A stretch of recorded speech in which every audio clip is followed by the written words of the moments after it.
Yeah, welcome to the Commissioner's Corner. Whatever. Haha, Sean's 0-6. Hilarious. Yes, Chase, I'm okay. Thank you for your concern, as always. I am glad that the league is getting immense joy out of my struggles at this point in the season. Did I lose by a point? Yes, I lost by less than a point.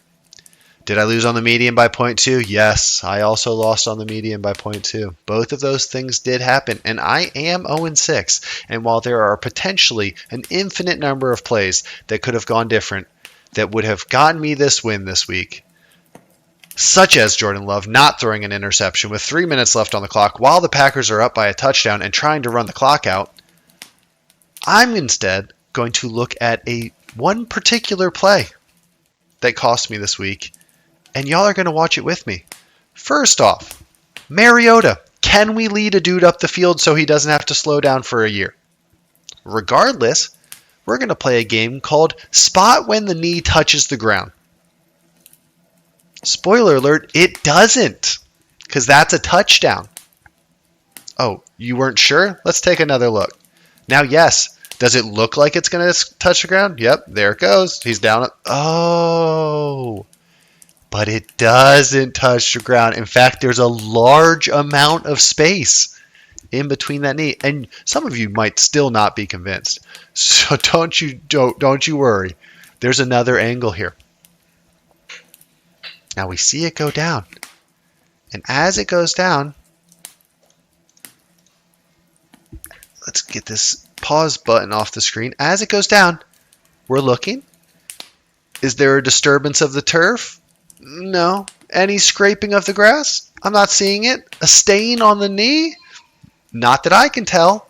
What I see is 6 inches of space off the ground.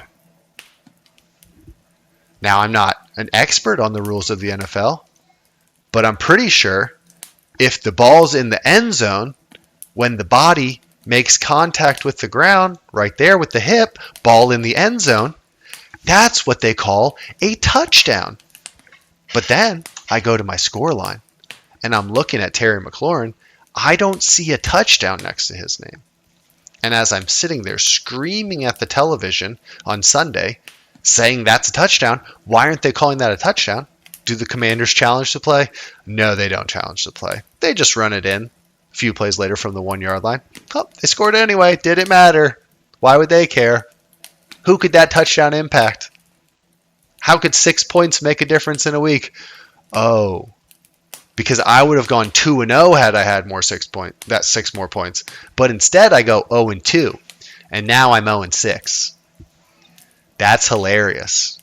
It's funny to me. Now, I'm not going in detail over these games. We did not have close games this week. But what I will talk about is the chaotic ending on Monday night for the median points. Between the Priors at 97.68 and Brian at 98.98, in 1.3 points, we had 5 teams stacked in there, and the median was right in the middle of those 5 teams. That's not even taking into consideration that Ryan entered Monday night with 52 points on the week and then scored 65 points between Lamar Jackson, David Montgomery, and Bates on Monday night. He just leapfrogged all the median shenanigans and got salvaged a win going against the top scorer of the week, Paul. But the 5 people that were involved, late in the fourth quarter, we had Mikey in 5th, Brian in 6th, me in 7th, Tim in 8th, Jeff in 9th.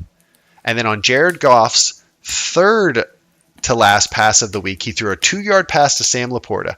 This jumped Tim over me and into a tie with Brian for 6th and 7th, a literal tie for 6th and 7th. But then Goff's next pass, 3-yarder to Jahmyr Gibbs, jumped Brian into clear possession of 6th, breaking the tie. But then on Jared Goff's last pass of the game, he threw a 20-yarder to Amon-Ra St. Brown. This jumped Jeff from 9th into 7th, leapfrogging Tim. And then on the next play, David Montgomery scores from 30 yards out, which jumps the Priors to -4 points on their defense. making them lose 3 points on that play, and they fall from 5th to 9th on the final play of the Lions' second to last possession.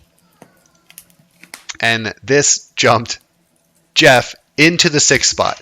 Tim gets a brutal timming, being 0.1 points behind Jeff in 7th spot, and then I'm just a little bit behind him in 8th.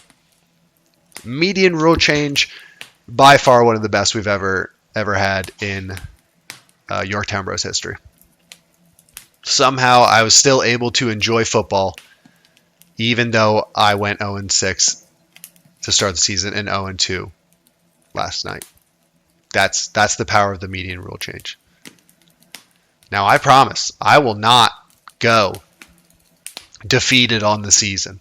I will eventually get at least a point somewhere down the road. Whether it's in the toilet bowl, who's to say? But I will not be shut out this year. We'll see if it happens next week on the Commissioner's Corner.